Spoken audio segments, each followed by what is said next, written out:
I'm going to sell this house because I'm moving in with her. Betraying my mother, my father further inflicted pain upon her. While the house was in my father's name, my mother had also contributed a significant sum to its construction, and she was fond of the house. Yet my father went ahead and claimed everything as his own without even listening to my mother's story. 12 years after my parents' divorce, now that I'm older and understand the things I couldn't back then, I've decided to take revenge on my father. I couldn't forgive him for living comfortably after hurting my mother, who struggled so much to raise me alone. Does your company condone affairs? That's what I threw at him during a job interview at my father's company. My name is Carol, a 21-year-old senior in college currently in the midst of a job hunt. My parents divorced when I was in 4th grade, and I moved to my mother's hometown and transferred schools, which brought a significant change in my environment and caused me some emotional instability.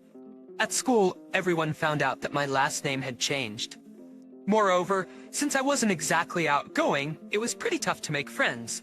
Being excluded, because I only had one parent, I didn't have the courage to approach and talk to anyone.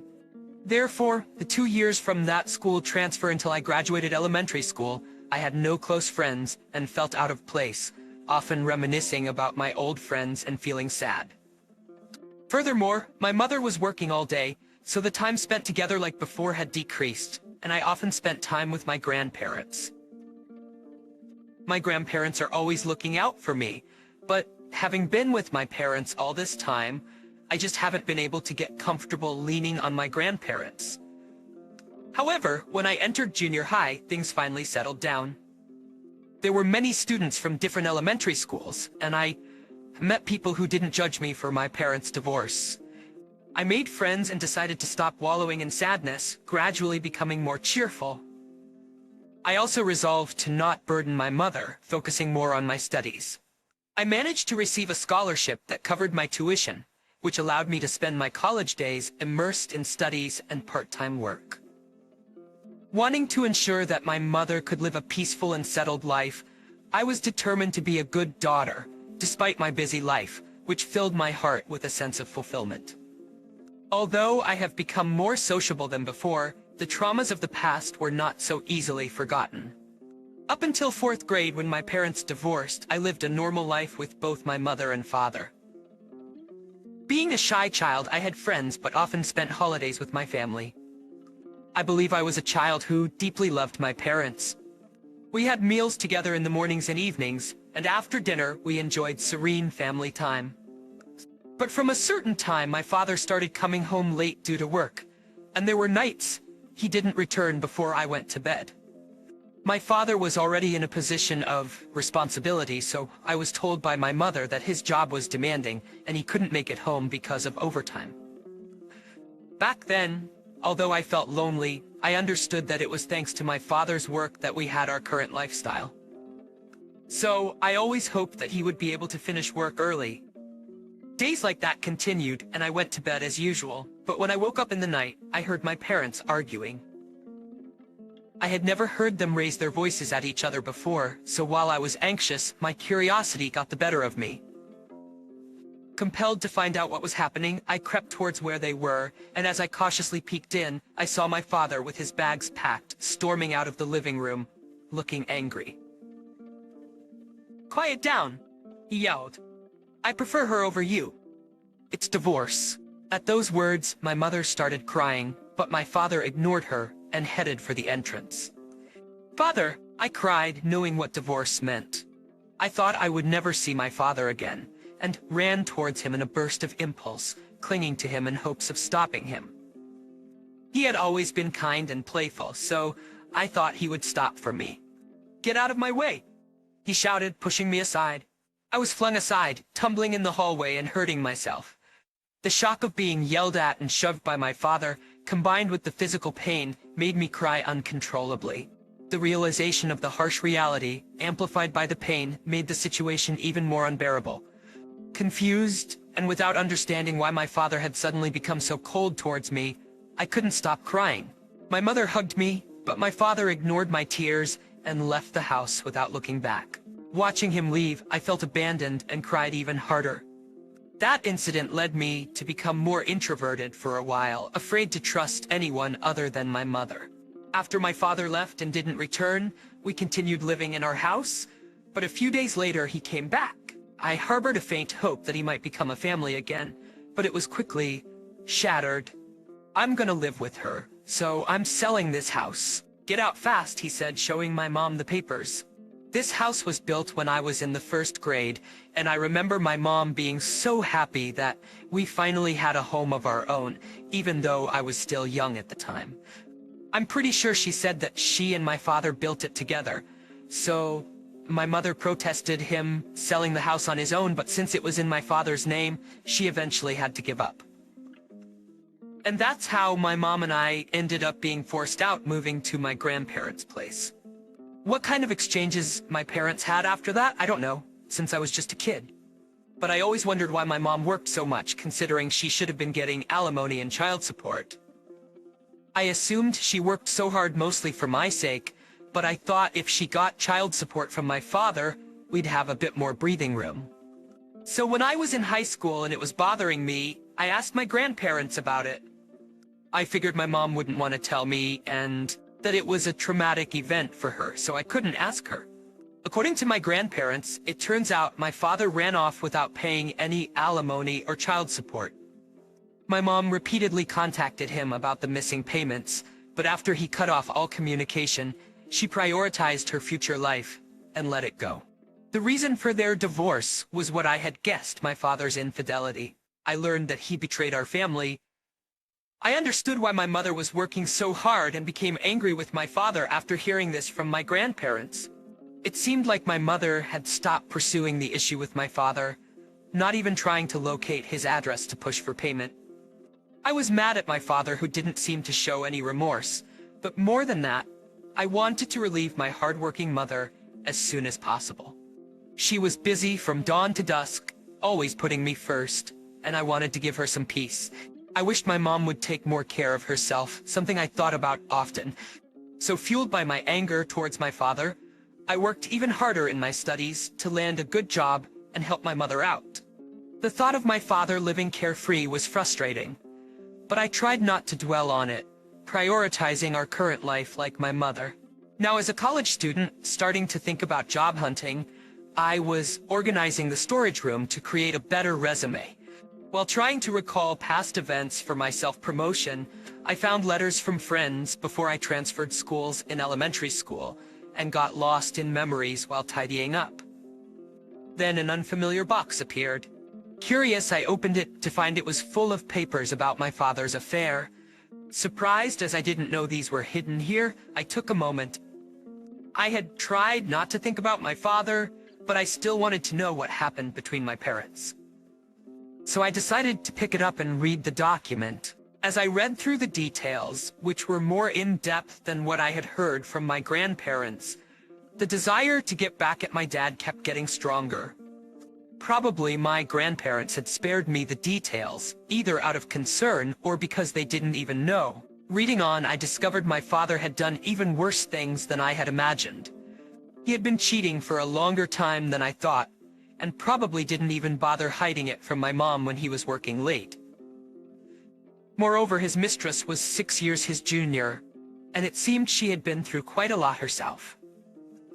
After an accident took her mother and left her father with disabilities, she had been working and fending for herself since her student days. Even though she had a tougher life than I did, I couldn't understand how she could participate in breaking up our family. Among the evidence of the affair were photos of my father and this woman, arm in arm, her belly swollen with pregnancy. The two of them looked peaceful, which just made me feel disgusted. Without context, they looked like a happy couple, but in reality, they were two people indifferent to the misery of my mom and me. I had always been angry at my father, but tried not to let it affect me. That became impossible after seeing these photos. I was filled with the urge to bring those two down to hell, but somehow I managed to hold back. I didn't want to do anything that would make my mom sad.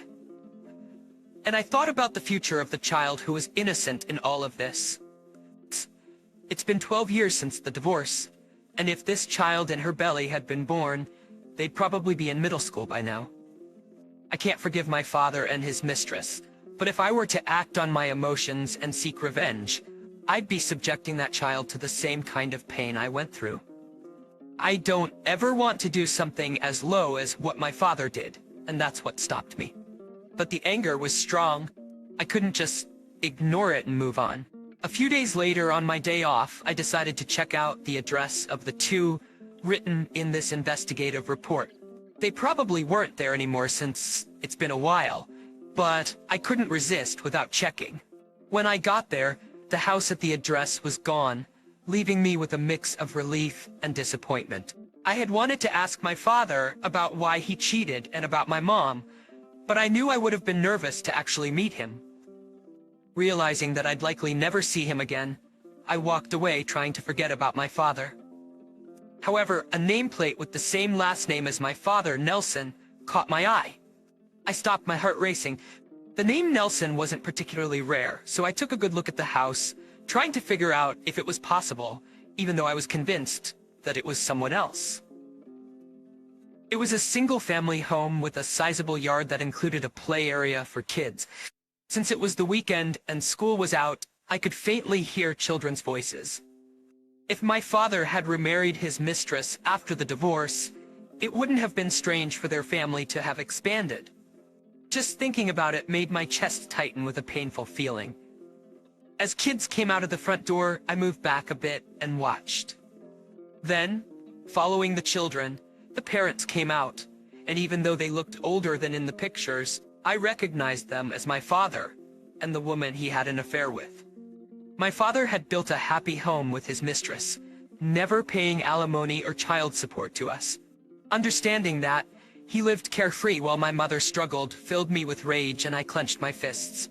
After watching them leave as a happy family, I headed straight to the detective agency to request an investigation into my father's household. I had used all my savings and money from part-time jobs for this inquiry. When I later checked the results of the investigation, it confirmed that my father had been living a smooth-sailing life post-divorce with 3 kids. While my mother and I were struggling, my father was living it up without facing any consequences for his affair, and I can't help but feel bitter about it. Realizing that he and his mistress could just carry on after abandoning my mother and me makes me angry and resentful. I find myself wishing they could experience the same kind of tough and painful times that my mom and I went through. But since their children were innocent, my desire to talk to them and sort out my feelings overtook my wish for revenge. So I calmed my heart and decided to approach them after school. With the kids at school and my father at work, his stay-at-home mistress would likely be there. I wondered how she could have an affair with a married man, break up a family, and still live happily. I prepared what I wanted to say and ask, and on a day when school ended in the morning, I went to their house and rang the bell. Bell. Sure enough, the mistress Anne answered. Yes, who might you be? I faced her normal expression and told her why I was there. After breaking up my family and taking my father away from my mother and me, how can you live like nothing's happened? But it seemed I wasn't as composed as I thought. My question came out harsher than intended. What? What are you talking about? She was clearly taken aback by my sudden questioning. Perhaps to her the affair was something easily forgotten. The sobs made my heart ache again. While I marveled at her ability to feign ignorance, I explained everything about my father's affair 12 years ago and our relationship. Midway through, the memories of past hardships made me cry, but after finishing, I took another look at her to gauge her reaction. That's when I learned an even harsher truth, and I resolved then and there to get my revenge. Sometime later, on a day I had a job interview, I reflected on my strengths. My grades were good, and I had been active in other endeavors which gave me plenty of selling points. Thanks to your help, I often passed the document screening without any issues. And this time too, it seemed like I had already made quite a good impression when I actually got in front of the interviewers. There were 3 interviewers, and they asked questions while looking at my documents. Because I had practiced, I was able to smoothly answer the questions, and judging by the interviewers' bright expressions and impressed demeanor, I felt I had a strong grip on the situation. At the end, they said, If you have any questions, feel free to ask us anything. So I decided to ask something I had been really wanting to know. Does your company condone affairs? If an affair does occur, what kind of action would you take? The interviewers looked taken aback by my question, as if they couldn't understand why I would ask such a thing, and paused. Despite their bewilderment, they mentioned that while there had been no affairs in the company, they would probably impose some sort of penalty. Then they asked me why I was asking this, and I told them everything. It's because my father, who abandoned my mother and cheated on her, works at this company, and he's currently having an affair with someone here. One of the interviewers, upon hearing this, slammed the desk and stood up furiously. Are you kidding me? How dare you spout such nonsense in this place? That's incredibly rude. I immediately retorted to his angry shouts. Please stop yelling just because I hit a nerve. The fact was, I knew my father worked at this company, and furthermore, I knew he was involved in the hiring process in the HR department, so I purposely applied for the interview to spill the beans about what he had done. There were many applicants, so there was no guarantee that one of the interviewers would be my father, but I thought if I could tarnish his reputation, that would be enough for me. Thanks to him lashing out at me like this, it lent credibility to my story, and I was inwardly smirking. At first, my father didn't seem to recognize me, but he became flustered after looking at the documents. He didn't seem to remember my face, but probably recognized the last name and educational background, and realized I was the daughter of the woman he had divorced. However, since I didn't react at all when I saw my father, he probably thought I hadn't noticed him and felt relieved. But as my father became angry, I continued to respond coolly. The fact that my father cheated on my mother and is still involved in an affair with a younger female employee in the company is true, right? I'm just telling the truth. Actually, the information I had from the private investigator included not only the details of my father's post-divorce family life, but also his affairs. It appears my father is quite the womanizer, despite having 3 kids, and has been seen frolicking around. There were also pictures of him looking quite happy with a young female colleague from the same company, leaving him no room for excuses. Is this some kind of harassment? Do you think you can get away with this for free? My father accused me of lying and blamed me. It seemed like he had been successful in hiding his actions until now, and was desperately trying to frame me as the bad guy to avoid punishment. With a look of mockery, I remained composed and retorted, "It's the truth, isn't it?" Considering such a person is in a position of responsibility, I wanted to know what the company's stance is on this matter. While my father wanted to make it seem like I was the problem, that wasn't going to happen. The other 2 interviewers had already seen the exchange between my father and me, and looked quite grim. I showed them the evidence as if delivering the final blow. By the way, this is the investigative report on my father's affair. Please take a look, and I hope the company will take appropriate action. My father tried to hastily cover up what I had said, but I handed the investigative report from the private investigator to the interviewers, other than my father, asking them to take the appropriate measures for the affair mentioned earlier. As my father attempted to grab me, I dodged and then addressed him one last time. Anne knows about this too, and she's coming to the company today. I had told Anne about my father's affair when I met her, and an angry Anne had vowed to confront him in public, so he could not weasel his way out of it. Before leaving the interview room, I declared to my father that he had no escape. Did you tell her? When did you even meet her? Ignoring my father's surprise and frozen state, I left the room. Even after leaving the room and closing the door behind me, I could still hear my father's yelling, which made me conscious of the stares from others who were there for interviews. Normally, I would find such an atmosphere uncomfortable, but after letting everything out during the interview, I felt relieved, thinking that now my father's life would surely not proceed smoothly. I had come to this company solely for revenge against my father, so failing the interview was of no concern to me. As I was walking down the hallway intending to leave since my business was finished, I heard running footsteps from behind. Turning around, I saw my father with the look of a demon, his face red with anger, lunging to hit me. I was surprised, but managed to dodge in the nick of time, avoiding injury, though I stumbled and fell on my butt. Looking down at me with a fierce expression, my father yelled, "What have you done? If it weren't for you!" And as he raised his hand to strike me again, believing I couldn't avoid it this time, I braced myself and covered my head with my arms, ready to withstand the blow. But before he could hit me, he froze. "What are you doing to Carol? And you? I didn't hear anything about cheating. You told me you were single. You've been lying to me." Anne had arrived, and my father was taken aback by her sudden appearance. The posture he had assumed about to strike me was interrupted by Anne, who came to my defense, swinging her purse at him. "Anne, no, it's not what you think." My father was caught off guard by Anne's arrival. Flustered by her powerful anger at being deceived, they started to argue. Anne, fuming and with a loud voice, was hitting my father with her bag, causing quite a scene. It turned out that, when I had previously confronted Anne about the affair, she was unaware that my father was married. "I'm sorry, I didn't know. This must have been so hard for you. I will make it up to you, I promise. I'm truly sorry." She apologized to me through tears. And, as I learned more, it turned out that Anne had met my father through work, and he had been helping her out as she was struggling in a single-parent household. Hiding the fact that he was married, their relationship had progressed into an affair.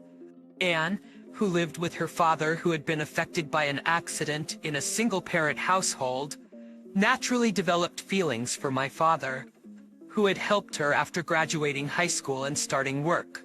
I had assumed that my father's mistress would be a despicable person, but it seemed clear that Anne too was a victim of my father's actions. It seemed my mother had never contacted Anne for alimony, nor had she initiated any communication. Anne had been unaware of my father's deeds. I wondered why my mother had not asked Anne for alimony, and then remembered that Anne had been pregnant at the time. Perhaps my mother didn't want to burden a pregnant woman, even though she was the other woman. While pondering all this, I watched Anne as she tearfully apologized. I had thought the mistress must have had the worst intentions, but seeing Anne, I couldn't believe she was trying to deceive me. So, I decided to inform her that my father was currently having an affair with another employee at the same company. The investigation report I had on my father clearly stated his ongoing infidelity. Since Anne was also a victim of my father's actions, I believed she had the right to know about his current affair. When I showed her the documents I had brought, Anne became furiously angry at my father. "You lied to me about being single, got married, and now? What kind of person does that? I will never forgive you." Her anger towards my father was profound, and it turned out that I would join forces with Anne for revenge. Originally, I had applied to my father's company and was scheduled to attend a second-round interview. So, we had decided to confront my father at the company on the day of the interview in front of everyone.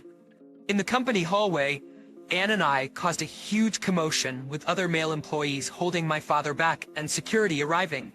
I took Anne's hand, and we left the company. The commotion we caused had drawn a significant crowd.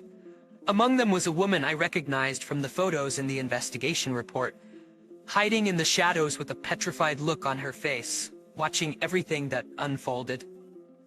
Up until now, my father's misdeeds had gone unnoticed, but exposing them in broad daylight was my revenge, and I successfully pulled it off today. Although my father was close to becoming a department head, he was demoted to a mere rank-and-file position because of his affair. Most of the dirty laundry was aired out during a dramatic confrontation in the hallway, so he's been working feeling pretty small ever since. He used to be known as a family man and a good boss, but once his wrongdoing spread throughout the office, he was branded the lowest of the low and given the cold shoulder. The woman from his affair at the company quietly resigned. During the divorce mediation, Anne apparently learned that my father hadn't paid my mother any alimony or child support. It also came to light that, in addition to splurging on his affair, my father was also gambling. He only played slots occasionally, but he had lied to the family about our savings to fund his habit. Anne was even angrier when more of his shameful secrets besides cheating came to light. She managed to get him to pay a higher-than-average amount for alimony and child support. My father tried to deceive until the very end and was very reluctant about the divorce and alimony, so the divorce settlement didn't end quickly. But Anne persisted in confronting him, and the commotion became known to even those who were unaware of the office showdown. Thus, even acquaintances outside the company who didn't know the situation gradually distanced themselves from him. In this way, my father ended up completely isolated after the divorce was finalized. He tried to give me some of the alimony as an apology, but I refused to accept the money because I had kept my revenge on my father a secret from my mother. "Anne, you're also a victim of my father, and you should keep the money for the kids." It seemed like my mother had put the past with my father behind her and had no intention of bringing it up again. I figured she wouldn't want to revisit those memories, especially since my father had already received his compensation. I held no grudges against Anne or her children who were victims of my father. In fact, I was concerned about how they would manage as a single-parent family and started visiting them often. Sometimes I would meet the kids and play with them, and we became close. I just hoped these kids grew up to be nothing like their father. As we started seeing each other more, I got to know that Anne is usually a calm person, not one to raise her voice. It's hard to believe that she's the same person who had that fierce showdown with my father at work. Knowing this side of Anne, I realized that this must be the strength of a mother, and perhaps my mother. A mother may have felt the same during her divorce. Later, I was ecstatic to pass the entrance exam for my top choice company, and my mom was overjoyed when I told her. Seeing my mom so happy about my growth made me happy too. With the shadow of my father gone, I could feel pure joy. Once I started working, I was determined to lessen my mother's burdens even more. I can't forgive what my father has done, but he has received his due. Now, without giving him another thought, I want to live happily ever after.